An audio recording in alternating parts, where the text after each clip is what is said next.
পূজা মণ্ডপে মুসলমান উঠুক এটা অনেক হিন্দু পছন্দ করে না।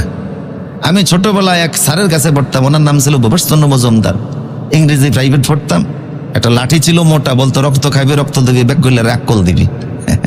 মারতো না, তবে ভয় দেখাইতো। ওনার বাড়িতে যেতাম। ওনার নাতি ছিল 3টা, চন্দন, নন্দন, বন্দন।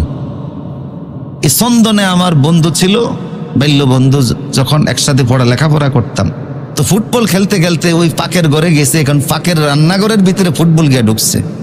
আমি যখন আনতে গেছি তখন ওরা আমাদের দাদিরে বলে থাম্মা।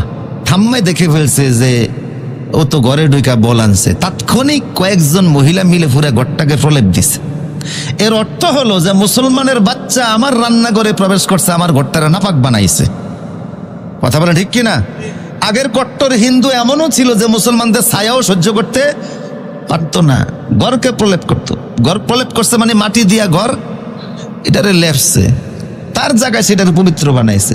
তো তুমি মনে করো তার মণ্ডপে ঢুইকা তারে উদ্ধার করছো, আর সে মনে করে আমার রান্নাঘরে ঢুকলেই তো আমার ঘর নাপাক হয়।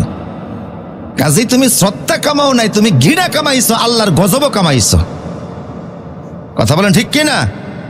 আল্লাহ লানত কামিয়েছো, তুমি অভিশপ্ত হয়েছো। 2-4% ভোটের জন্য মানুষ এত নিচে নামে, জান্নাতকে এইভাবে বিক্রি করে।